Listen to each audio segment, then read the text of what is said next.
Hola a todos, bienvenidos a un nuevo espacio de 3 lecciones. Muchas gracias por acompañarnos nuevamente. El día de hoy la socia Cristina no nos puede acompañar, entonces estaremos aquí pues al frente del cañón y estoy seguro que nos la vamos a gozar mucho con la conversación que vamos a tener el día de hoy. Tenemos un invitado muy especial, Sebastián Villa, pues es un muy joven clavadista y a pesar de su corta edad o de su juventud, pues ya ha tenido 3 experiencias olímpicas en su especialidad, pues que son los clavados, y accedió pues a acompañarnos hoy, y además le hicimos la invitación o le extendimos la invitación al papá y al tío para que también hablemos un poco de cómo es esta experiencia, de cómo se vive esta experiencia, no solamente desde la perspectiva del deportista profesional, sino también desde esa red de apoyo pues que es la familia. A Hernán, Mauricio y Sebastián, muchísimas gracias por aceptar la invitación y por acompañarnos en esta tarde, y bienvenidos a este espacio de 3 lecciones. No, es un gusto para nosotros poder estar con ustedes. Para mí, Máxime, que yo soy egresado a la escuela, Sebastián tiene un hermano egresado a la escuela y su mamá también es egresada de la escuela, entonces es como un gusto volver a la casa. Mejor dicho, hermano, o sea, por todos lados. Sí. No, antes, gracias a ustedes por la invitación. Claro que nos interesó mucho este espacio, no solo porque mucha de mi familia es egresada de la escuela, muchos compañeros, muchos amigos, sino porque es interesante sentarse a hablar y a contar la historia de un deportista olímpico, y para mí siempre es un gusto abrirme como a diferentes grupos de personas para que me conozcan, y más en una forma tan familiar, la verdad. Toda mi carrera deportiva siempre ha estado respaldada como principalmente por mi familia, y que ellos estén aquí acompañándome, para mí también es un gusto. Bueno, muy bacano. Bueno, Sebastián, la forma como arrancamos normalmente el programa es invitando a que quien nos va a dar sus 3 lecciones se presente, nos cuente un poco pues de cómo ha sido su vida, pero en este caso yo le voy a pedir a Hernán que arranque él, que nos dé la historia desde el lado del papá, y después ya Sebastián nos cuenta su perspectiva. Mira, uno como papá siempre va a estar orgulloso, ¿sí o no? Pero una cosa que a nosotros nos sorprende siempre es que, yo lo he dicho cada que me preguntan, yo no sé de dónde le sale el motor a Sebastián. O sea, el hombre ha hecho unas cosas que uno tiene que decir como familia y como red de apoyo que, hermano, si a este man se le ocurre esto, pues nos tenemos que tirar y lanzar todos de cabeza con él. O sea, él ha hecho cosas en la vida que muchas veces han ido en contra de, no sé, de las normas establecidas, de pronto como de un orden lógico, pero cuando él va a plantear ahora sus lecciones de vida, el sueño que él ha tenido es un motor que nosotros como familia, hombre, no podemos dejar de apoyar y que hacemos todo lo posible, ¿sí o no? Porque no pienso, uy, hubo una historia por ahí que él de pronto puede narrar ahora. Él fue a competir a Malasia y era una competencia en el otro lado del mundo. Él estaba, yo no sé si estaba por los 13 años, pues no había manera, se hizo por una Teleantioquia, yo no sé dónde sacó eso, sacó unas conexiones hasta con el embajador en ese momento, y uno dice, no, si este man va para adelante, nosotros tenemos que ir para adelante con él. Eso siempre nosotros tenemos esa gran admiración por Sebastián. Bien, qué bacano. Y ahora sí, pues, Sebas, contanos, ¿cómo es tu vida? Hacenos un resumen, pues, de esta frenética vida que has tenido. A ver, bueno, yo soy Sebastián Villa Castañeda, soy clavista olímpico, he representado a Colombia en las últimas 3 ediciones de los Juegos Olímpicos: Londres 2012, Río 2016, Tokio 2020. Soy campeón nacional desde el 2000 hasta la fecha. Soy campeón suramericano, centroamericano, panamericano, finalista mundial. No, pues, yo creo que soy administrador de empresas. Y en este momento soy el presidente del Club de Clavos de Alcatraz, que es el club, el único club que hay acá en Antioquia de los clavados, y es como el club más poderoso con mayor recorrido, con más experiencia y que arroja los mejores clavadistas del país para las diferentes selecciones, desde las nacionales hasta ya las internacionales. Bueno, pero aquí en las pesquisas que yo hice antes de, me enteré que tu historia en el deporte no empezó con los clavados. Contanos un poquito como cuál ha sido tu recorrido en el mundo del deporte desde cuando estabas pelado, pelado. Mi mamá fue nadadora y ella nunca tuvo como esa presión porque yo me inclinara por la natación, pero sí me dijo que tenía que aprender a nadar. Así fue como llegué a los clavados, pero el recorrido es más largo. Yo estuve en BMX, en gimnasia, en patinaje, en clases de pintura, en clases de música, y en el colegio donde yo estudiaba, en el colegio alemán, llegó un entrenador cubano de gimnasia que fue asesor del equipo olímpico de gimnasia, y ahí empezó todo. Ni siquiera fue en clavados, ahí empezó todo. Este man, es que yo tenía que 5 años por ahí, 5 o 6 años. Y el man me dijo, vos tenés la pinta para ser un gimnasta olímpico. Yo, un gimnasta olímpico, ¿qué es eso? Pues yo, o sea, no dimensionaba lo que unos Juegos Olímpicos. Entonces, a mí sí me quedó sonando esa palabra de unos Juegos Olímpicos. Mis papás como que no, esa es la competencia más importante que hay en el deporte, no sé qué, y a mí me quedó sonando. Por sus temas de visa, en ese entonces eran un poco más complicados, y él se tuvo que regresar a Cuba. Yo seguí entrando a gimnasia, pero ahí como que murió el tema de la gimnasia en ese periodo, ¿sí o no? Y ahí fue el tema de, bueno, voy a empezar a buscar qué hacer. Un día estaba en Pero clase. vení, ¿en gimnasia qué hacías?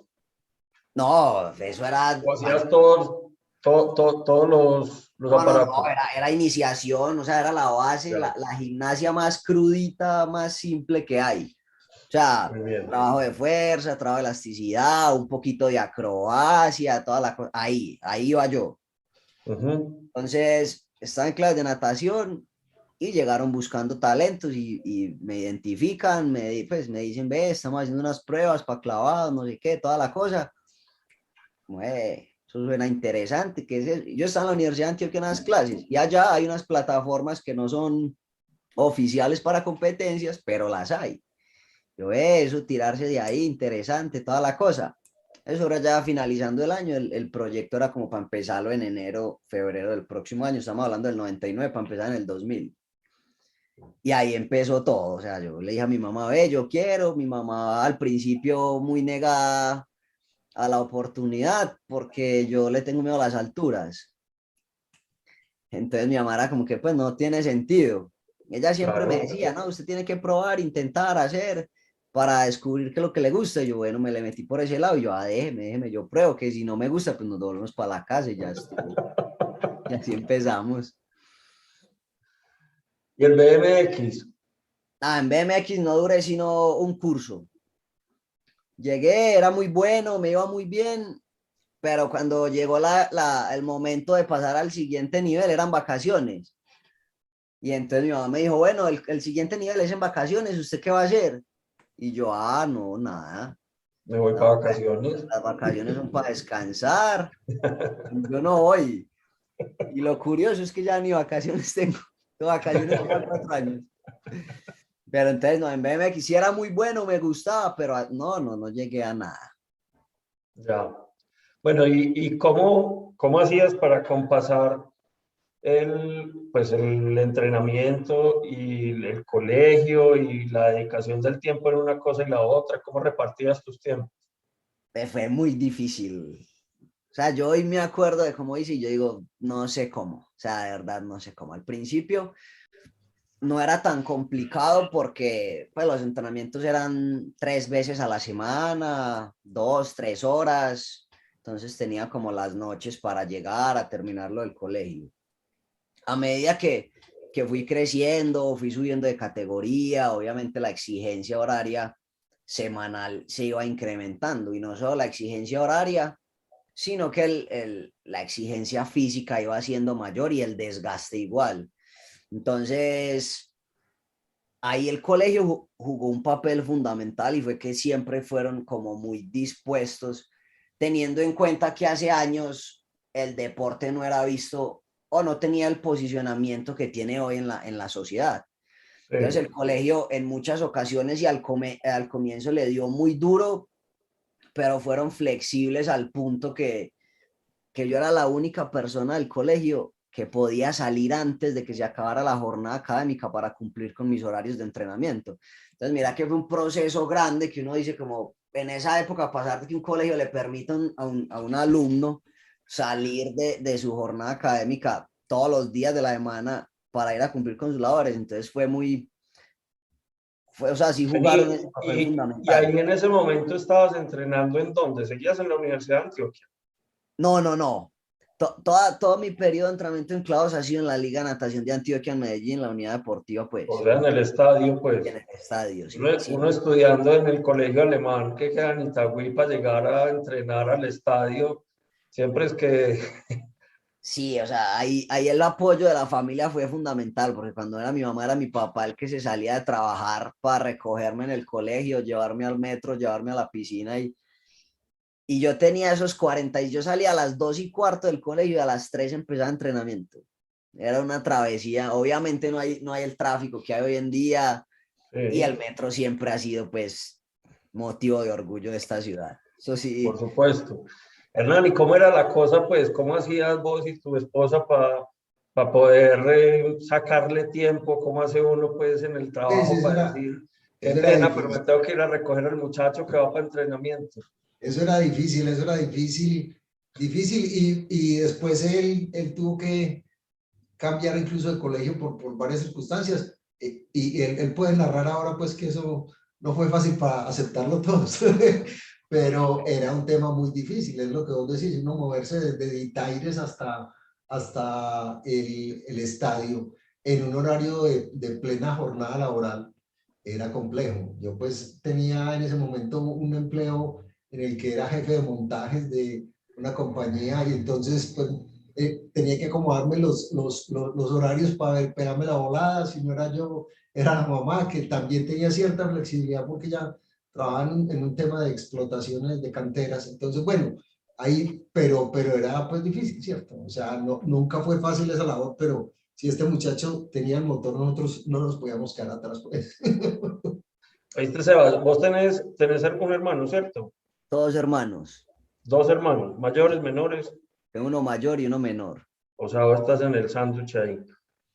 Sí. Bien, y alguno de los dos también con espíritu deportista así de competencia o puro recreativo. No, Mauricio apenas se ríe. No, ninguno. O sea, mi hermano sí fue, mi hermano mayor fue a jugar fútbol en el colegio, el menor también. Santiago, que es el mayor, también hizo tenis, equitación, pero nunca se motivó pues así como a la competencia o a la alta competencia. El menor, ese jugaba fútbol en el colegio y nos hacía ir a ver los partidos, nosotros apoyándolo y un día que no, que ya que está muy cansado y compró una guitarra. ¿Cómo fue la historia? No, pues compré una guitarra que porque se iba a dedicar a eso y yo creo que tocó tres acordes. Si alcanzamos una vez a ir a una presentación por ahí en el teatro de Envigado, pero hasta ahí. No más. Muy bien. ¿Y de dónde crees vos, Sebastián, que te ha salido como esa determinación de decir, bueno, yo me voy a disciplinar, yo voy a estar pues comprometido con el compromiso que requiere cualquier deporte cuando uno decide pues hacerlo a un nivel de competencia importante? Yo siempre he dicho que el mejor ejemplo o la mejor herencia que uno puede recibir son las acciones por parte de sus seres cercanos, porque uno cuando es pequeño aprende más viendo que escuchando, ¿sí o no? Ujú. Y en mi familia yo siempre he tenido el ejemplo de personas muy trabajadoras, de personas que se comprometen con sus empleos, con sus obligaciones, con sus familias. Y yo siempre he dicho que de ahí yo saqué esa disciplina. El amor por el deporte lo fui cogiendo, pero siempre en mi familia y en mi casa tuve ese ejemplo de ser personas trabajadoras, de ser personas respetuosas, de ser personas muy unidas y de tener como ese apoyo y ese respaldo que un deportista necesita, porque hoy estamos hablando que el deporte es un sector muy posicionado, pero en ese entonces no era así, o sea, en ese entonces lo único que sobresalía era el fútbol y llegar a ser un futbolista profesional pues está difícil, porque hay Ajá. muchísimos futbolistas. Entonces yo siempre digo que esa es como la herencia en vida que tengo de mi familia. Y nos decías ahorita que tu mamá fue nadadora. ¿Tu mamá nadaba a nivel recreativo o nadaba también a nivel de competencia? Mi mamá era muy buena nadadora, pero mis abuelos nunca la apoyaron como en eso, ¿sabes? Ujú. Entonces uno de sus principios fue como yo no quiero que un hijo mío tenga un sueño frustrado, por decirlo así, en algo porque yo no le brindé ese apoyo que él necesitaba en ese momento. Entonces en el momento que yo me metí con clavados como me metí, porque no es solo mío, es de mi familia, pues yo a los 8 años que iba a decirme, arranco con mi bolsito y me voy para la liga de natación. No, era mi familia la que me llevaba, ¿sí me entendés? Claro, Entonces mi mamá dijo como, bueno, yo no quiero que ustedes sufran eso y por eso mi hermano también hizo tantos deportes. Ya él tomó su decisión de no enfocarse en ninguno, pero yo sí me fui con clavados de cabeza. O sea, literalmente de cabeza. sí. Bueno, muy bien. Una pregunta para Hernán, porque es que, pues, mi hijo menor ya pasó los 8 años, ya está pues en su adolescencia, pero pues a los 7, 8 años, todos los niños sueñan con volverse deportistas profesionales, al que le gusta el básquet en el básquet, o el voleibol, o en el fútbol, o en lo que sea. Una cosa es que a uno el hijo, pues a los 8 años, le diga, oiga, papá, yo me quiero proyectar en este mundo del deporte.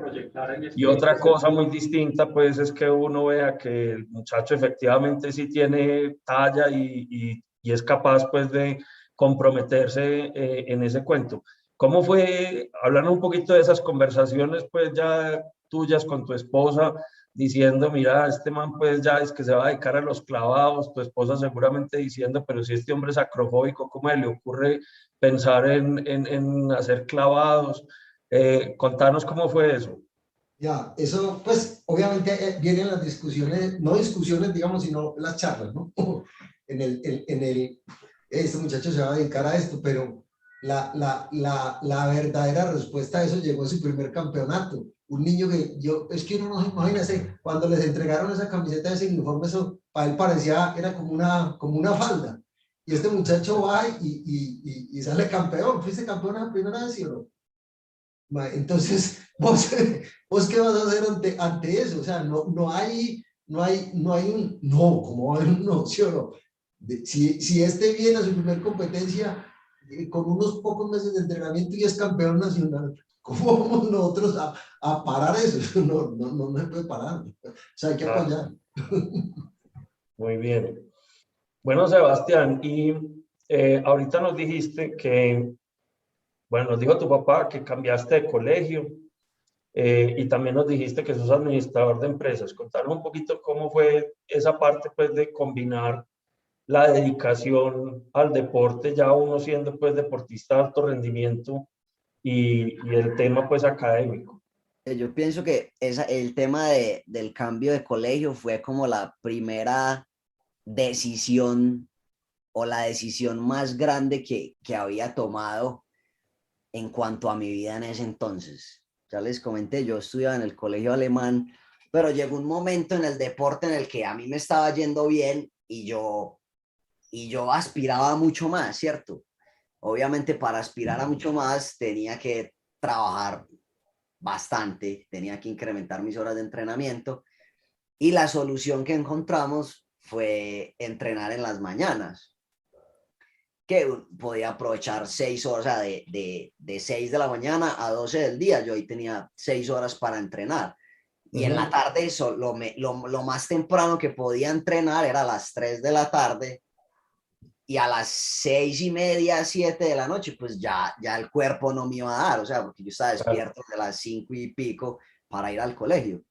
Entonces yo pienso que esa fue como la primera decisión determinante. Obviamente en esos años anteriores había tomado muchas decisiones como preferir irme a entrenar que irme para una finca con mis amigos, preferir irme a entrenar que irme, no sé, un fin de semana con la familia. Entonces sí había tenido que tomar decisiones, pero yo digo que esa fue la decisión que como que marcó ya el camino. El planteamiento fue, yo quiero estar en los próximos Juegos Olímpicos, faltan 2 años para eso, y yo quiero dedicarme estos 2 años a entrenar y a clasificar, yo quiero estar allá en Londres, están. Y le dije a mi papá, ve, yo me voy a salir del colegio. Esa es la única vez en los 29 años que yo he visto a mi papá enojado conmigo. Pero yo hoy lo entiendo, o sea, en ese momento yo era un niño soñador que quería ir detrás de mis sueños y que los venía realizando y venía trabajando y venía como cumpliendo ese proceso, pero yo no dimensionaba porque el planteamiento de mi papá fue como, o sea, yo me mato trabajando para darte las mejores condiciones a vos y vos me salís con esto hoy.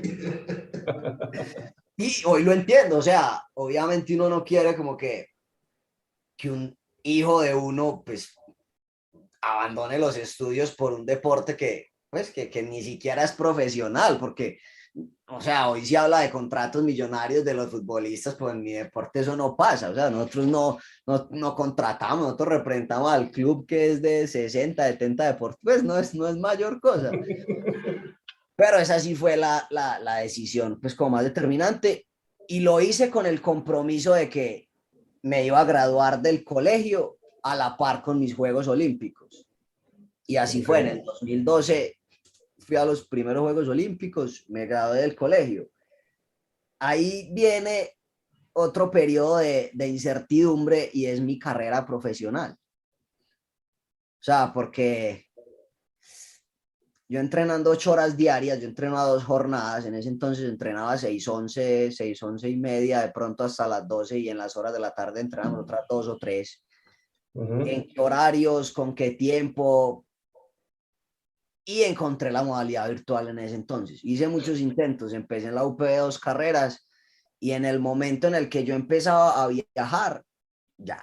O sea, porque mis viajes pueden ser de una semana o pueden ser de 2 meses, como me acabo de pasar.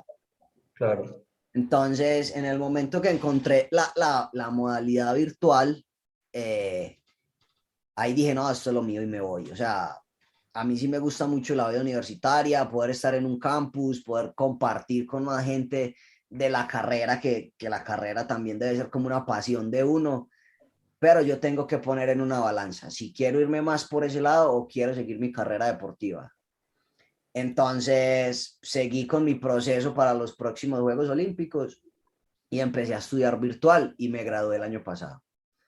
Qué bien, qué bien. Voy a hacer aquí una interpelación en la mitad porque por aquí te dejan un saludo en el chat. Una profesora tuya del colegio alemán, Silvia Calle, que es hoy en día profesora aquí en la universidad, y dice un saludo y un enorme abrazo para Seba. Siempre he estado muy orgullosa de ver sus logros. No, yo tengo mucho, no sé, la verdad yo tengo un sentimiento especial, no solamente por el colegio, por cómo se portó conmigo, sino con los profesores, porque ellos siempre me defendieron, vos no te imaginas, o sea, siempre me defendieron, siempre estuvieron prestos a entender mi situación. Yo pienso que va mucho de la mano con lo que dice mi papá. Vos como profesor teniendo un alumno que se está esforzando por cumplir con sus obligaciones y que además por una decisión propia quiso asumir más y mayores, como es ir a representar un país a diferentes competencias y además hacerlo con amor. Ellos pues veían que yo iba todos los días así, tuviera cara de sueño, incluso muchas veces me dormí muchas veces me dormí en clase, pero ellos siempre estuvieron involucrados cumpliendo su rol en todo mi proceso. Entonces, un saludo muy especial a Silvia, a todos los profesores del colegio. ¿Viste? ¿Y te iba bien en el colegio? Yo era muy bueno, menos en alemán. Ah, bueno, está muy Ya ven, bien. todo menos en alemán. ¿Pero te ha tocado viajar a Alemania compitiendo o no?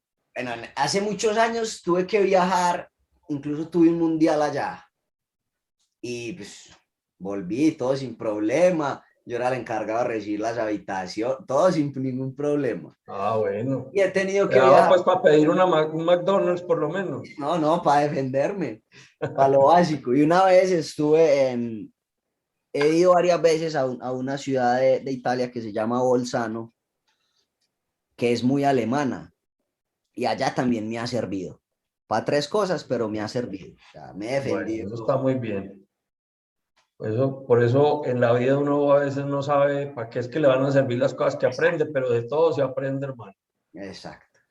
Bueno, Sebas, a ver, vámonos entonces con tu primera lección. Nos has mencionado varias veces el tema de esa claridad que te planteaste en un momento dado de querer llegar a unos olímpicos y, y ese fue pues como un sueño al que le estabas apuntando. Contanos cuál es tu primera lección. Bueno, mi primera lección es soñar y trazarse objetivos. Porque uno debe comenzar los grandes proyectos, incluso el proyecto de vida con sueños. Ese momento en el que uno idealiza cosas que muchos pueden considerar inalcanzables, al final va a ser ese combustible que uno va a necesitar en el camino para llegar a hacerlo realidad. Trazarse objetivos, porque en el momento en el que uno está soñando, uno puede llegar a conclusiones reales o irreales. Y en el momento en el que tú trazas objetivos, vas a trazar el camino en el que eso que se considera imposible va a suceder. Entonces es tan importante, o sea, soñar y permitirse como ese estado de fantasía, como llevarlo a la realidad cuando tú trazas o te propones algo. Y ahí es como tener el equilibrio entre ambos y decir, bueno, listo, aquí comienza todo, ese es el punto cero y aquí nos vamos para adelante. Muy bien, y a ver, tu papá ahorita nos decía pues que lo primero, la primera competencia importante fue un nacional, ¿cierto? Sí. En ese momento, cuando ya ibas para la primera competencia, vos ya ibas pues con la obsesión de que tenías que llegar campeón o cómo te preparaste para esa primera competencia, o fue medio sorpresa que dijiste, uy, mira, yo sí soy bueno para esto. Sorpresa no fue, pero pasó más rápido de lo que yo lo esperaba. ¿Por qué? Porque en el momento en el que yo entro a clavados, me encuentro con niños que llevaban incluso 2 años más que yo de entrenamiento. Ujú. Y desde que yo llegué y me metí pues ya como en modo competencia, a mí me dijeron, usted le va a tocar competir contra estas personas llevan más tiempo que usted entrenando, incluso hay uno que lleva 2 años. Yo, ok.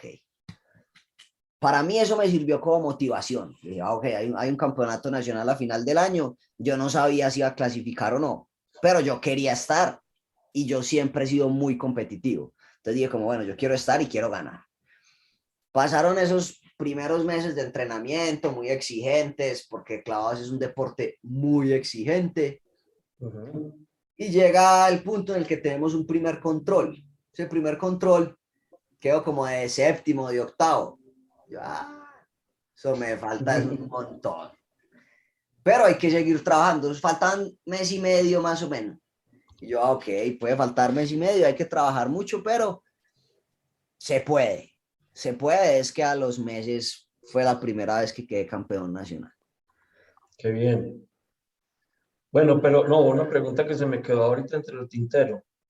Entonces, ¿qué pasó cuando te dijeron, mira, ahí hay unos trampolines y vos le dijiste a tu mamá, yo como que tengo ganas y tu mamá te dice, oíste, pero si a vos te dan miedo las alturas?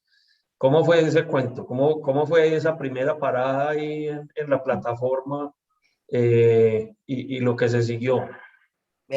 Para mí fue un proceso largo que todavía lo vivo. Obviamente yo no llegué el primer día a la piscina de clavados, me subí a la última plataforma y me tiré, no. Obviamente no fue así. Fue un proceso largo y es ahí donde hablamos de la tercera lección, pero dejémoslos Pero para ese punto. ahorita entonces retomamos ese Sí, cuento. Listo, muy bien. Eh, bueno, y la segunda lección. hacer. ¿Por qué hacer? Porque en el camino uno siempre va a encontrar dificultades, los cambios de planes en el deporte, en la vida, en el trabajo, en todo, siempre van a tener que ser empleados y aplicados. Y muchas veces cuando trabajamos o nos soñamos con algo muy grande, nos van a llegar momentos de bloqueo, ¿cierto? En los que uno o va a querer renunciar o no va a saber por dónde empezar. O yo siempre utilizo mucho el ejemplo como cuando uno llega a una habitación y la tiene toda desordenada, ¿cierto? Como que uno siente que ni siquiera uno tiene espacio en esa habitación. Y uno abre la puerta y se queda ahí como, joder madre, ¿qué es esto? ¿Qué va a pasar? Muchas personas deciden cerrar la habitación e irse, ¿sí o no? Otros deciden entrar y joder madre, o sea, ¿qué hago? Y empiezan a mirar, a mover, a hacer, pero no terminan haciendo nada. Entonces ahí es donde el hacer es muy importante porque muchas veces se gana más haciendo algo así sea diferente que tratando de solucionar esa dificultad. Yo lo he vivido con clavados, con lesiones, con fracasos, con competencias, con resultados no deseados. Y el hacer siempre me ha sacado adelante. Cuando estoy lesionado, puedo trabajar en dificultades o en debilidades que tenga. Cuando tengo un mal resultado, mucha gente prefiere encerrarse unos días y darse látigo y decir, güey, madre, ¿por qué me pasa a mí? Y yo prefiero, no sé, o me voy para el gimnasio o salgo de mi casa, pero no me permito quedarme quieto pensando en algo que, o sea, que a la final no me va a dar solución. Entonces el hacer por eso para mí ha sido tan valioso y lo he interiorizado al punto de que yo prefiero hacer algo que quedarme esperando a ver qué pasa con mi vida, con el deporte, en mi profesión, en mi trabajo, en lo que sea. Oíste, hagamos un paréntesis y contanos un poquito, pues como, a ver, el deporte del clavado, pues uno ve una competencia y uno lo que ve pues es el clavadista subiendo al trampolín o subiendo a la plataforma y haciendo pues el salto. Eh, pero realmente la preparación para uno llegar allá combina distintas disciplinas deportivas. O sea, vos hablaste ahorita de gimnasio. Contanos un poquito como de cuáles son las otras cosas en las que uno como clavadista se tiene que preparar y contanos cuál es la conexión que has encontrado entre la gimnasia olímpica y los clavados. Empecemos por clavados, es un deporte de arte y precisión, ¿sí o no? Arte por todo lo que uno hace en el aire, precisión porque uno sí o sí tiene que entrar vertical al agua. Eso no se puede cambiar, ¿sí o no? Al ser un deporte de arte y precisión tan exigente, requiere mucha preparación. La preparación va desde la parte física, la parte técnica, para poder llegar a la piscina. Hay periodos de entrenamiento en los que nosotros no hacemos ni siquiera el 10% de tiempo en la piscina y todo lo hacemos en tierra o en seco. ¿Qué pasa con la gimnasia y con los clavados? Desarrollan motricidad y desarrollan la parte acrobática, que es lo que uno necesita precisamente en el aire. ¿Qué pasa con la gimnasia que tiene como plus sobre muchos deportes? Es la fuerza que desarrolla, ¿sí o no? ¿Por qué la fuerza que desarrolla? Porque en el momento en el que tú estás de pie o tú estás con un apoyo en la tierra, es más fácil encontrar el centro de gravedad. Pero cuando tú estás en el aire, el único apoyo que tú tienes es tu cuerpo y la fuerza que tú sepas ejercer sobre él, o sea, el control y el dominio que tú tengas de tu cuerpo. Entonces, por eso gimnasia y clavados hasta cierto punto se complementan. Ya llega un punto en el desarrollo deportivo en el que las técnicas, en vez de aportarse, chocan y es ahí donde a mí me tocó tomar como una decisión, bueno, ¿sigo en gimnasio o sigo en clavados? Ujú. pero como formación infantil yo siempre lo recomiendo. Más gimnasia que clavados incluso. Sí. Sí. Por eso, por el desarrollo, digamos, del tema de fuerza y demás. Sí, o sea, salgámonos de mi ejemplo, de mi rol como atleta olímpico. O sea, pensemos Sí. en un niño que está desarrollando sus habilidades. Yo siempre le voy a recomendar gimnasia. Va a coger fuerza, va a coger control del cuerpo, va a desarrollar un poco de acrobacia. Y si el día de mañana él quiere irse para otro deporte, va a tener una buena base. Sí. Si él no quiere ser deportista, sino que quiere ser, no sé, artista, músico, ingeniero, médico, pues de base, en su iniciación, en su formación en edades tempranas, va a tener esas buenas herramientas para la vida. Qué bien. Y sacame de una inquietud. Yo diría, pues, que el tema del manejo del equilibrio y el tema de las figuras de gimnasia son como una buena base para uno después desarrollarse en los clavados y con todas las figuras que hay que hacer. O son dos cosas diferentes. No, tú lo acabas de decir y es muy acertado. Es que el equilibrio, el control, la propiocepción, la pliometría, la explosividad son cosas que se desarrollan muy bien en la gimnasia. De hecho, nosotros en este momento en el club, yo soy el presidente del club, tenemos un practicante que es de gimnasia y lo estamos implementando en la iniciación, precisamente porque tiene muchísimos beneficios para los niños. Qué bien. Bacano eso. Bueno, y vámonos pues a la tercera de tus lecciones. La tercera es disfrutar el proceso. Muchas veces, incluso yo he fallado en eso y me he como obsesionado con un resultado, con una medalla, con un objetivo y dejo de disfrutar ese proceso. Y el proceso al final termina siendo más largo, es el día a día. Y cuando tú no tienes como ese gozo durante todo ese tiempo, en el momento que tienes el triunfo, no te vas a ver igual. O sea, es un sinsabor que uno dice como que, hey, eso era todo. Te voy a poner un ejemplo. Vos coges un bus todos los días porque tenés que llegar a tu oficina. Te montas al bus y llegas a la oficina. Y un día determinado te da por mirar por la ventana y ves un árbol. Ve qué árbol tan bonito. Y el árbol lleva ahí más años de los que uno lleva montando en el bus. Y uno nunca lo ve. Uno solo se enfoca ahí. Salgo de mi casa a tal hora para llegar al trabajo. Y me estaba perdiendo de ese árbol. De cuántas cosas nos perdemos precisamente por no vivir y disfrutar el día a día. Entonces, son lecciones que a mí me ha dejado el deporte y que las he tenido que implementar en los últimos años, porque honestamente muchas veces me enfocaba como, no, yo quiero estar en unos Juegos Olímpicos y se me olvidaba que el camino para unos Juegos Olímpicos son 4, 8, 12 años. Y entonces, ¿qué iba a hacer de esos 12 años? Llegaba a unos Juegos Olímpicos, no conseguía el resultado que quería y miraba para atrás y me perdí de un montón de cosas que a la hora de la verdad, ¿qué?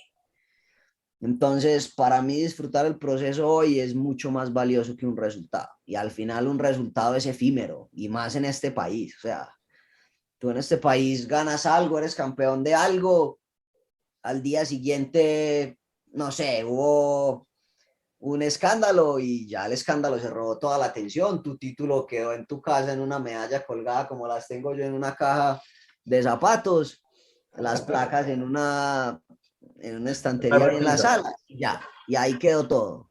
Entonces sí, el proceso al final termina siendo más valioso que un título, que un logro. Mira, eso, a ver, ese mensaje me parece que es súper importante, sobre todo pensando pues que aquí en Tres Lecciones procuramos siempre como hablarle a los estudiantes que están en proceso de formación y, a mí me parece que a veces no es muy difícil uno caer en esa situación que nos estabas planteando con lo del viaje de bus. Es decir, estoy más preocupado por ganar el examen, estoy más preocupado por ganar el semestre, estoy preocupado por una por una meta, llamémoslo así, que me está obsesionando y a veces pues pierdo de vista el goce del proceso. Algunos me dirán, no, pero qué goce hay pues en que lo pongan a uno a estudiar y que no, pero pues es decir, si uno ve el proceso como un proceso que se va complementando y que se va creciendo como persona y como profesional, pues ahí sí hay unas cosas que se gozan, lo mismo que la compañía de los compañeros y demás. Mi pregunta ahí es,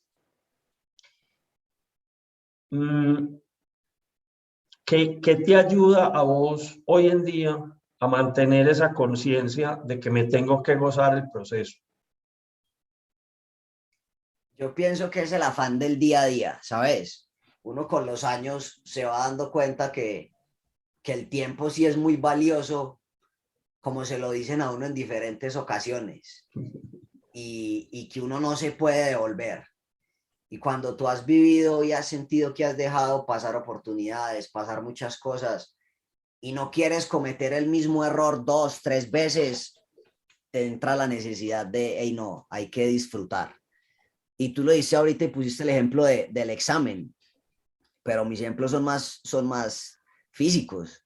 Yo cómo voy a disfrutar Claro, eh, una jornada, levantar pesas. exacto, 8 horas. O sea, a mí me ponen un trabajo al 90%, que son 1 o 2 repeticiones. Yo cómo voy a disfrutar, sentir que me estoy rompiendo las piernas, pero, o sea, es que es teso, es teso. Y no Sí, es sí una me vez. entenderá muy bien que yo no sería capaz nunca de ponerme en esas condiciones, No, porque o yo sea, para el tema de los deportes sí, ahí está no mi les tío dejé. y te pongo el ejemplo. En cuarentena yo intenté subir palmas y no llegué. Y yo veo las historias de mi tío, las fotos de mi tío, y hubo una que me marcó mucho, no sé hace cuánto, yo creo que fue hace más de un año, en el que él puso como, hoy salí a rodar sin contar los kilómetros, sin un tiempo, sin un nada, solo salí a rodar por disfrutarlo, por montar. Y eso es la vida, o sea, tú no puedes nunca obsesionarte con algo porque te vas a perder del paisaje, o vas a perder incluso ese amor por el que empezaste a hacer algo. Ujú.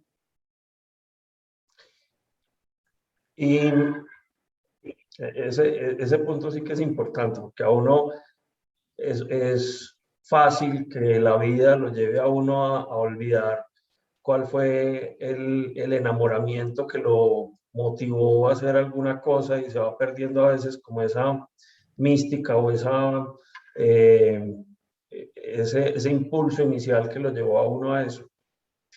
Eh, bueno,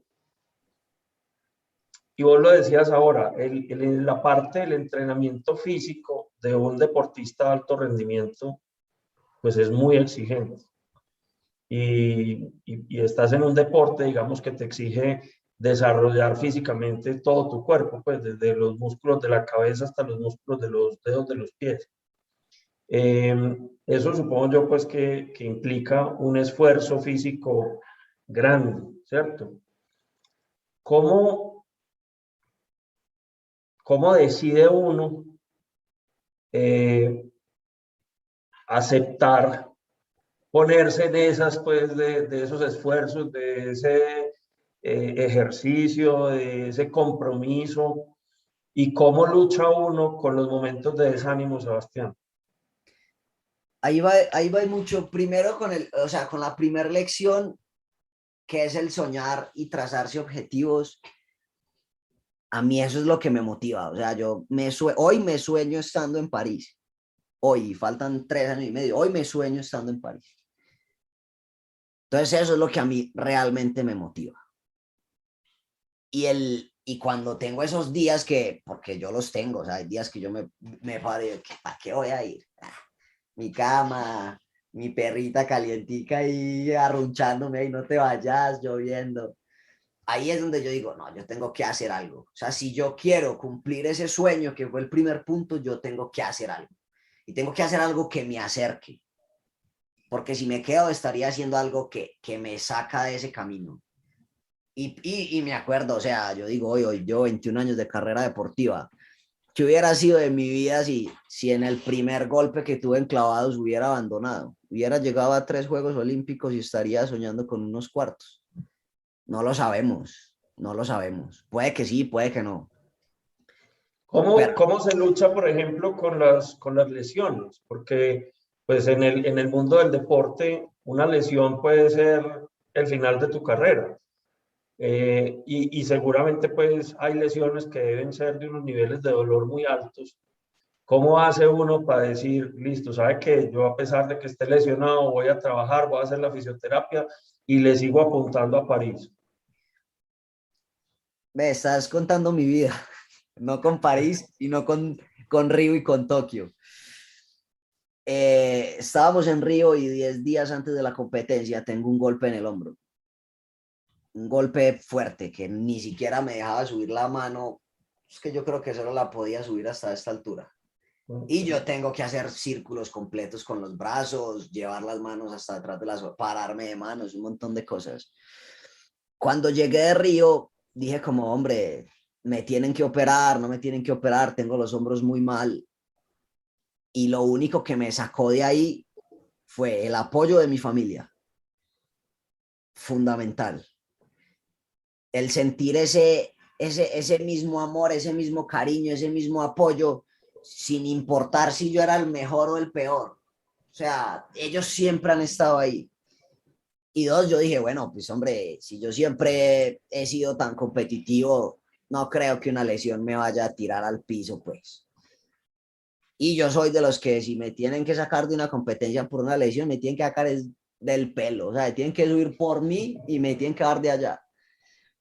Y fue así, o sea, el proceso fue muy como tú lo dijiste, la fisioterapia, pero fue haciendo, o sea, yo después de Río muchas veces ni quería ir a entrenar y peleando conmigo, con esas vocecitas que uno tiene en la cabeza que le dicen, hey, no más, hey, ya, El hey, demonio el diablito y exacto, el angelito. exacto, te va a ir peor, no sé qué, voy, es que voy, quiero llegar, y si no hago, si no me paro, no llego, nadie va a llegar por mí. O sea, nadie en el mundo puede decir, vení, ¿sabes qué? Yo quiero que vos vayas a los próximos Juegos Olímpicos, entonces yo voy a entrenar por vos, voy a hacer el proceso por vos. Nadie, nadie. Lo que uno haga por uno depende de las ganas, del amor, de la pasión que uno le meta. Además que estás en una profesión pues que es individual, es decir, lo que pase en las competencias depende única y exclusivamente de vos. Exacto. Aún pues en los saltos, ¿cómo se llama eso? Cuando saltas con otro compañero, Sincronizados. sincronizados, eso. Hernán, ¿y cómo se vive eso desde la perspectiva del papá? Porque es que pues uno era el hijo que está lesionado, siempre debe uno tener un momentico por ahí por dentro donde uno hace mucha fuerza y lo que ve es a su hijo pues adolorido o machacado de alguna manera, pero por el otro lado dice uno, no, le tengo que dar apoyo moral y que siga para adelante. Sí, por eso él lo ha dicho y nosotros en la familia nos tratamos de honorar ese tema de lo tenemos que apoyar y él no nos puede ver quebrados. O sea, hay que apoyar y si tiene un dolor, estamos ahí y eso tiene que ser pues nuestra misión. Nosotros no nos vamos a subir a la plataforma a tirarnos por él, pero él Así siempre es. sabe, él sabe que estamos detrás y que lo que él necesita y lo que haya que hacer, nosotros como grupo de apoyo estamos. Qué bien. Bueno, Sebas, ahora sí contame pues la historia de cómo fue que te montaste allá por primera vez y lograste vencer ese miedo a las alturas o qué pasa pues hoy en día cuando lo haces, porque además a mí me impresiona, pues yo te he visto uno pues de una plataforma de 10 metros y parado en las manos pues y tirarse para atrás, perdóname pues, pero yo puedo no ser acrofóbico, pero eso sí me daría pues mucho cutupeto. Yo siempre he dicho que los clavadistas tenemos que estar un poquito más locos de lo usual, Yo por sí lo que creo. vos acabas de decir. O sea, yo tengo un ejemplo muy, o sea, como muy de clavados, pero Una persona que se para de manos a 10 metros de altura y que antes de tirarse a la piscina, de lanzarse al vacío, está jugando con los dedos del pie allá arriba y él solo está parado de manos, algo tiene que tener en la cabeza, pues. O sea, eso sí. Y es eso, o sea, yo no llegué y me tiré de una de 10 metros, pero en el momento en el que yo me tuve que tirar fue por motivación propia. A mí me sientan y me dicen, llevaba ya año y medio de entrenamiento y me sientan y me dicen, para la próxima competencia hay que tirarse de 10 metros, así, crudo. Obviamente de allá vas a tener más puntos, más grado de dificultad, eso te va a dar más estatus, más nivel. ¿Estás dispuesto a hacerlo? Yo así, ok. Y llegó el momento y nos paran a todos los del grupo y nos dicen, ¿quién es el primero que se...? Yo soy el primero que voy. Y ahí es cuando uno decía, no, yo no me subo, no, yo. Y yo era el que le tenía más miedo a las alturas. Y dije, voy yo. Yeah, voy yo. Quiero ganar, quiero superarme, quiero desafiarme. Y es así, si no es en esos momentos críticos, uno cuando va a lograr conocerse o llegar a los límites que uno está dispuesto a llegar. Y yo no estaba, o sea, yo no me estaba haciendo daño, yo simplemente quería ganar, quería competir, quería superarme. Voy a esa competencia y justo en ese clavado me tiro y caigo sentado. O sea, sentado, o sea, sentado como cuando uno se sienta en el piso que estira, así entré a la piscina, así. O sea, unos morados, pues, tenía que 9 años, mis piernitas 2 palillos y unos morados así en los isquiotibiales y llega mi mamá y me coge, ¿qué? ¿Se va a dejar vencer o va a seguir compitiendo? Yo, es para arriba. Con las piernas me temblan, arrugadas y todo ese quemonazo y terminé la competencia. No gané, quedé segundo. Pero, ok, no puedo cometer ese mismo error. Y así ha sido todos estos años. Cuando fue tirarme parado, cuando fue empezar a hacer vueltas de allá arriba, mucho miedo, pero es ahí donde uno tiene que empezar a cogerle ese gusto, empezar a disfrutarlo, incluso cogerle amor a las fobias. ¿Le cogiste gusto al miedo o entras en un nivel tal de concentración que sos capaz de sobreponerte al miedo? Las dos, porque uno no es la misma persona todos los días. Y uno hay días que se levanta más sensible que otros, uno hay días que se levanta más miedoso que otros, y he tenido las dos, o sea, he tenido competencias o entrenamientos en las que me he tirado de puro coraje, de pura determinación, como he tenido competencias en las que ni siquiera he podido pensar en el otro competidor, en la altura, en la plataforma, nada. Y uno tiene que aprender a solucionar eso en el momento, pero se soluciona es en el camino. O sea, uno aprende es en el camino, no en la competencia. Claro. Bueno, háblanos un poquito, aquí como para ir cerrando este bloque, que quienes nos están acompañando, si tienen alguna pregunta, pueden irnoslas escribiendo por el chat. Pero yo sí quisiera que nos narraras un poquito cómo es esa experiencia de ir a los Olímpicos y cómo es esa experiencia, pues, o sea, 3 Olímpicos quiere decir que has tenido 12 años de maduración y de profesionalismo en tu carrera. Contanos un poquito de eso, porque uno, pues, tendería a pensar cualquier deportista llega a los Olímpicos y llegó al curubito, pues, o sea, ya de ahí para allá no hay nada más, pero vos nos acabas de decir, no, yo sigo pensando en los que vienen. Para un deportista yo pienso que es la experiencia más gratificante que se pueda vivir independiente del resultado. ¿Por qué? Porque es ahí donde uno realmente está viendo los frutos del trabajo de tantos años, de tantas decisiones, de tantas cosas que uno termina viviendo y atravesando, ¿cierto? Compartir ese escenario con los mejores deportistas del planeta en cada disciplina, algo te tiene que dar o algo de valor te tiene que dar. Claro. ¿Por qué? Porque es que realmente solo van los mejores, o sea, realmente en su disciplina solo están los mejores. Y son personas como vos, que se han matado, que se han dedicado la vida a algo, que tienen su historia, que seguramente es igual de emocionante, de linda, de impactante que la de cada deportista.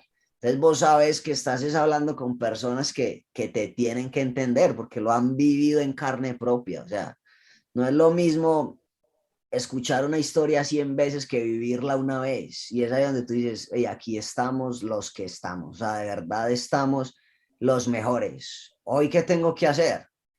Con orgullo sacar todo el trabajo que he hecho todos estos años y representar a mi país con amor, con pasión y de la mejor forma posible. Se gane o no se gane, independiente del resultado, son cosas que pasan en el deporte, en la vida, en todo lado, ¿cierto? Pero es una experiencia que para cualquier deportista va a ser como su pago de tantos años de sacrificio. Y no solo para el deportista, para su familia, para las personas que han vivido con él ese proceso. Y yo lo viví No, y para los amigos de la familia también, no crea que era nada más la familia la que estaba pendiente de usted, hermano. es para eso, es para que chicanen todos, sino que... Y no, entonces... Oíste, y es una oportunidad también, pues, para uno encontrarse y a veces conocer personas que pueden ser referentes de uno. Es decir, pues la primera vez que clasificaste a unos olímpicos, me imagino que ya ibas a competir contra gente que vos ya tenías referenciada de antes y que a lo mejor admirabas a fulano o a sutano, ¿no? Sí, pero pasa más es con los otros deportes, porque en el deporte de uno se conoce, incluso Ujú. yo he dicho que mi deporte es un deporte muy, como muy alegre. No hay como esa rivalidad interna, esos conflictos, pues, que se ven en otros deportes, ¿me entendés? O sea, no es como No, en un deporte de equipo, o no sé, como el fútbol, que uno ve que se mientan la madre ahí entre todos, nada, eso no pasa enclavado. Entonces es muy bacano como poder vivir el tiempo de competencia y después de las competencias. Pero lo que sí es, o sea, lo que sí vale la pena es conocer deportistas de otras modalidades, porque las historias de los clavistas, pues, al final terminan siendo muy similares. Es como cuando vamos todos los clavistas a una finca con piscina. Pues cae que todos vamos a hacer lo mismo. Pero cuando uno se reúne con deportistas de otras modalidades, de otras disciplinas, como que conoce otras historias, conoce que pasan más cosas que uno ni se imagina. Entonces, sí, para mí, o sea, el primer referente que yo conocí así como de, fue como Michael Phelps. O sea, cuando yo ajá. estaba empezando, Michael Phelps estaba en su mejor momento, toda la cosa. Y yo ir a a los campeonatos mundiales de natación, ni siquiera uno juego yo. Ese es Michael Phelps, ese es el que se come 6 huevos en el desayuno. Ay, es eso, y es eso. Pero yo pienso que, es lo que dije ahorita, yo pienso que la familia también lo vive. Yo lo vi con mi familia en Río. Y para mí eso fue lo mejor. O sea, que ellos desde su rol, porque ellos también han hecho este proceso conmigo, cada uno cumpliendo sus funciones, lo mismo. Ellos no se van a poder ir a tirar por mí, pero Claro, sí han contribuido y lo que han contribuido ha sido muy valioso. Ese también es el pago para ellos, que ellos estén allá viviendo eso. qué bien. Vamos para Bueno, París. vamos para París, eso está muy bien. Ahí estamos haciendo los ahorros.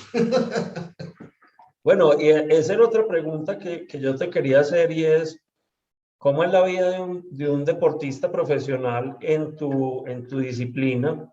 Vos ahorita lo decías, nosotros no somos un deporte pues de firmar como firman los deportistas, los futbolistas, perdón. Eh, ¿Cómo es esto de uno ser profesional con la implicación, pues, en el sentido de que yo voy a vivir de este deporte en el que estoy trabajando tanto? ¿Cómo ha sido esa experiencia tuya y cómo es la vida de un deportista profesional en tu especialidad aquí en Colombia? Yo siento que nosotros tenemos un concepto errado del deporte y es precisamente por esos deportes potencia en el mundo, donde sí mueven mucho dinero. Nosotros crecimos en Colombia con la idea de ser futbolista porque eso daba mucha plata o de que los ciclistas hoy tienen contratos millonarios y nosotros tenemos que ser realistas y los que no practicamos un deporte donde se mueve plata de verdad, tenemos que utilizar el deporte como el medio para llegar a nuestro fin. y siendo ese fin nuestro proyecto de vida, no solamente durante el tiempo de nuestra carrera deportiva, sino después de ella. Yo soy muy humano y yo soy muy agradecido con el deporte porque al fin y al cabo es lo que me ha hecho lo que soy hoy. Y siento que el deporte es una herramienta de transformación social muy poderosa, Ajá. que es ahí donde debemos sacarle mayor provecho, donde debemos involucrar a las futuras generaciones con el deporte, a los jóvenes, a los niños, porque el deporte sí o sí hace personas especiales, independiente del nivel en el que lo practiques.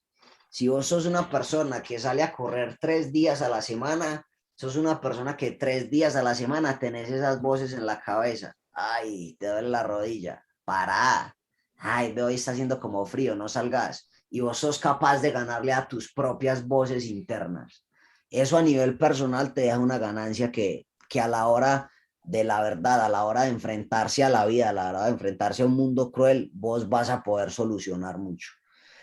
Yo quiero seguir mi proyecto de vida vinculado completamente con el deporte. O sea, yo espero poder terminar mi segunda carrera, poder hacer una especialización en algo que tenga que ver con administración deportiva y poderle devolver al deporte todo lo que me ha dado. En este momento, como te dije, soy presidente del club y lo estoy disfrutando al máximo porque es a lo que me he dedicado los últimos 21 años de mi vida y es la oportunidad que yo tengo en las manos, una oportunidad real de cambiar todo lo que yo he vivido, de materializar mi experiencia, mis vivencias y brindarle mejores oportunidades a los jóvenes, sean clavados o fuera de ellos, porque también en el municipio donde vivo, en Envigado, me he vinculado con muchos proyectos y muchos programas que no tienen nada que ver con clavados, pero que sí tienen que ver con deporte y con un cambio en nuestra sociedad.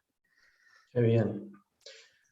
Bueno, yo voy a hacer aquí el ejercicio que hace usualmente Cristi. Obviamente no me va a quedar tan bien hecho como lo hace ella, pero bueno, voy a hacer la recapitulación de tus 3 lecciones.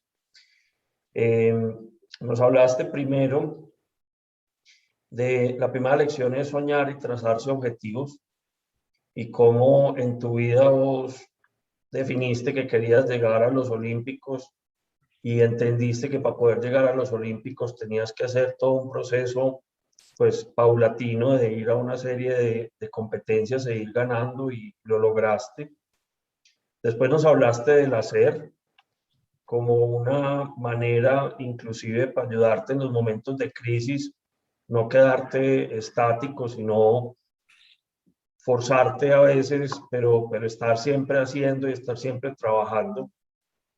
Y la tercera lección, nos hablaste de disfrutar el proceso.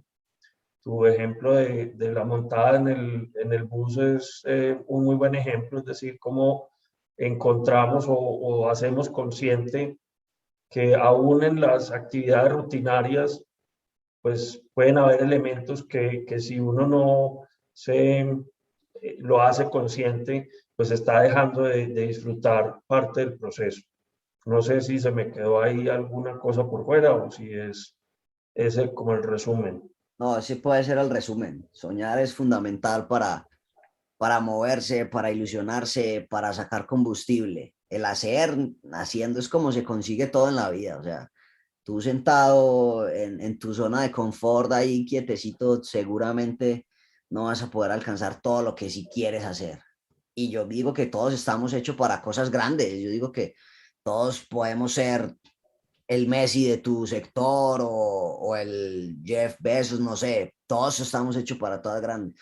Todos nacemos con las herramientas necesarias. Aprovecharlas o no depende de uno. Y al disfrutar el proceso es lo que nos hace. O sea, es que el día a día es más largo que un logro o un objetivo. De acuerdo.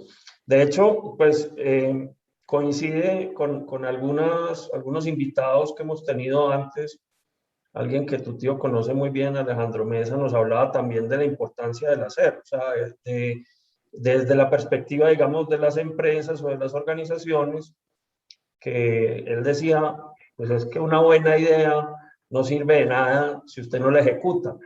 Entonces, digamos que recojo muy bien esa lección de no solamente soñar, no solamente planear, digamos, sino uno comprometerse pues con la ejecución y ponerse de verdad en el papel pues de ejecutar, y obviamente pues el tema del disfrute que me parece fantástico. No tenemos todavía preguntas, pero aquí hay algunos comentarios que te han dejado. Rafael Galindo nos dice: muy importante escuchar las lecciones que nos entrega la juventud, es uno de los profesores de la universidad. Daniela Zapata dice: eres una persona de admirar. Ivette Triviño dice: grande Sebastián, un verdadero ejemplo a seguir. Llegaste pues con barra, hombre, eso está muy bien.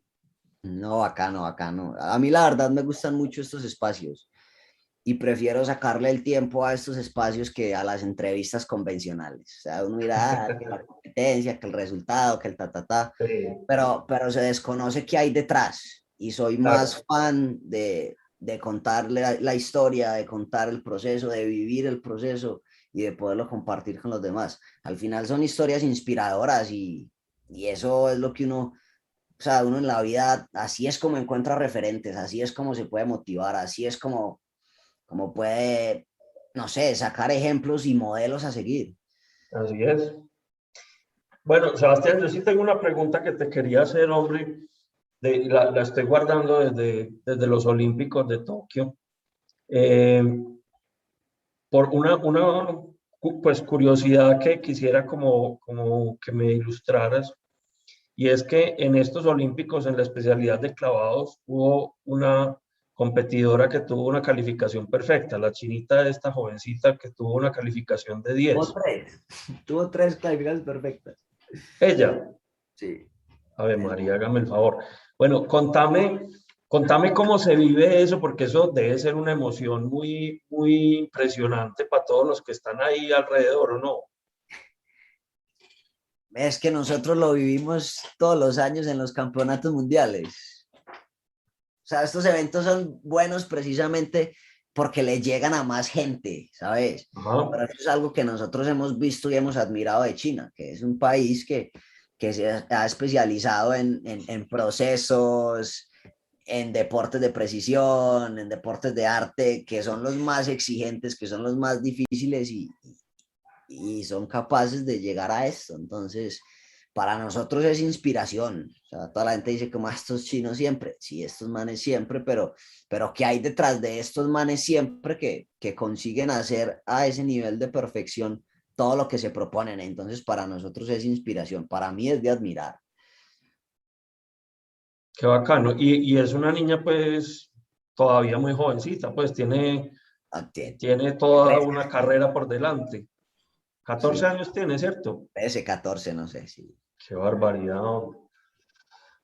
Bueno, hombre, Sebastián, pues, em, súper inspirador todo lo que nos has contado. Un ejemplo increíble, sobre todo muy bacano, pues, uno poder estar conversando con una persona de 29 años y que le dice: no, pues yo tengo una carrera profesional de 21, ¿no? Pues, o sea, es que son muy poquitos los que cuentan esa historia, ¿sí o qué?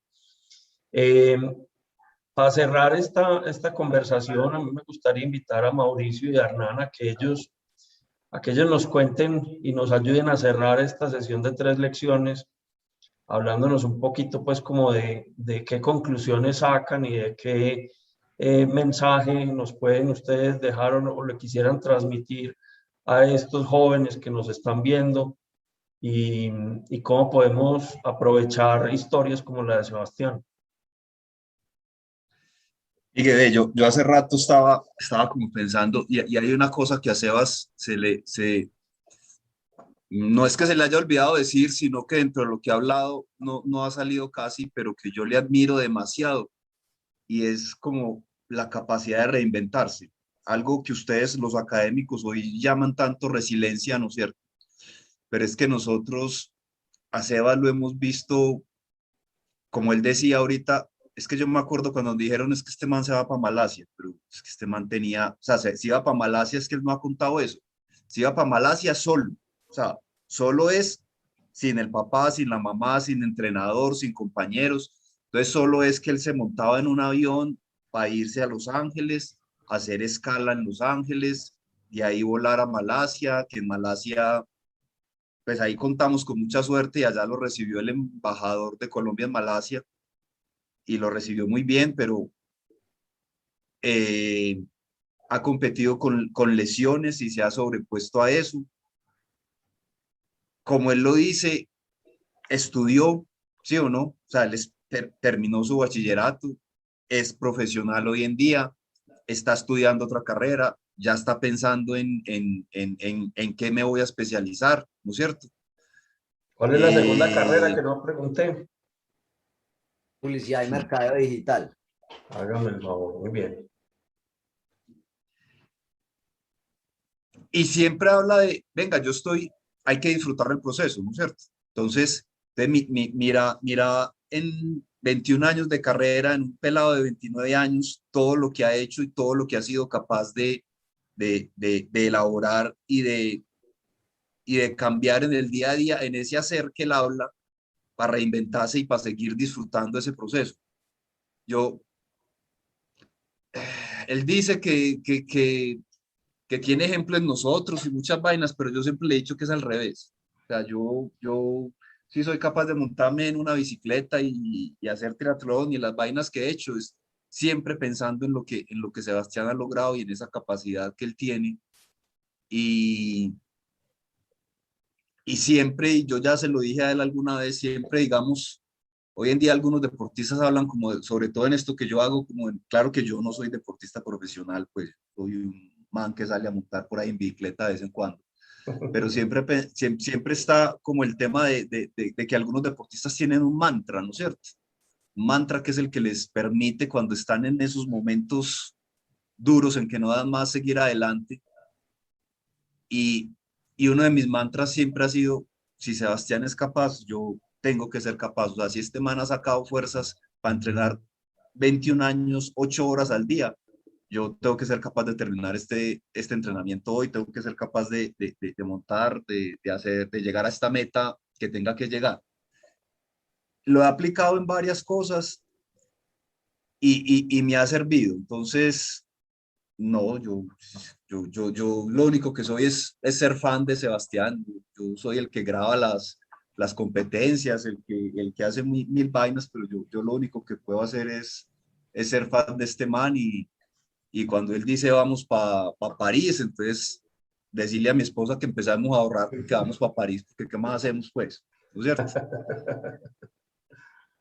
Entonces, a mí me impresiona de verdad esa capacidad de reinventarse, esa resiliencia, ese ejemplo que da y pues uno lo ha visto mucho en este tipo de espacios y en conversaciones en la casa de la abuela y eso, y siempre es como con esa claridad y con esas ganas y sabe para dónde vamos, entonces, y se proyecta, o sea, se proyecta a futuro, él no está pensando en que el día mío es ganar una competencia o entrenar, sino que vos ya lo oís hablando de quiero devolverle al deporte, quiero representar a mi país, quiero hacer mil cosas. Entonces, de verdad, pues que si hubiera presidente del club de fan de Sebastián, pues tendría que ser yo, ¿no es cierto?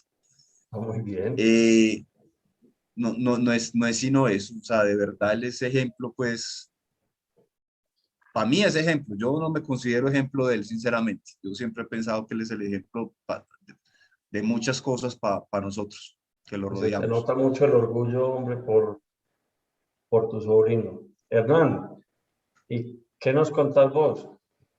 No, pues de cuando tú dijiste que qué lección o qué consejo para la gente es, yo siempre he dicho, yo no sé qué motor tiene dentro Sebastián, porque el hombre no para, ¿sí? O sea, es para adelante y es para adelante y es para adelante y es para adelante. Y con lo que decía Mauricio, nosotros no somos ejemplo para él para nosotros es un faro, la verdad. Entonces, ¿qué enseñanza para la gente? Alimenten su motor interno, porque eso es lo único que te pone en el objetivo que vos querás, en el que te traces, así sea en el arte, no sé, en el trabajo, en lo que sea. Alimenten el motor propio. Miren, ahí tiene un ejemplo. Sebastián es hoy 18 en el mundo. Dije, ¿cuánta gente hay en el mundo? No sé, 2.500 millones de personas. y eso es un ejemplo, es el 18 en el mundo hoy, ¿ok? ¿Y cómo lo ha logrado? Con su motor. Entonces, alimenten ese motor. Es como la lección. Qué bien, muchas gracias. Pues hombre, Sebas, reiterarte nuestro agradecimiento en primer lugar y la admiración obviamente que comparto pues con las palabras que acaban de mencionar tu papá y tu tío. Yo creo que es muy bacano que para tu generación vos puedas ser un referente, porque es que es uno ver que primero acabas de mostrarnos un nivel de humanidad, como vos lo decías, muy importante, que un tipo que es el número 18 del mundo, que lleva 3 Olimpiadas, tiene la sencillez y la tranquilidad pues de compartir con nosotros como lo acabas de hacer vos. Definitivamente, pues hombre, muestra mucho de lo que sos no solamente como profesional y deportista, sino principalmente como ser humano. De manera que muchísimas gracias, hombre, por habernos compartido este espacio. No, no, gracias a ustedes por la invitación. Como vimos al principio, para mí es un honor estar acá. Para mí es muy valioso tener estos espacios para compartir con ustedes, para compartir con mi familia y contar nuestra historia que la hemos vivido, la hemos sufrido, la hemos llorado y aquí estamos y vamos para adelante. Súper, muy bien. Bueno, y a quienes nos acompañan, contarles que dentro de 8 días estaremos nuevamente aquí a las 5 de la tarde el jueves con una invitada muy especial, Silvia Escobar. Ella fue presidente de Terpel. Hoy en día pues está dedicada a trabajar en juntas directivas y procesos de asesorías y consultorías y nos va a acompañar dentro de 8 días. Seguramente también nos dará unas lecciones de liderazgo bien importantes. De manera que todos muy invitados para dentro de 8 días y muchísimas gracias por acompañarnos en la tarde de hoy. Bueno.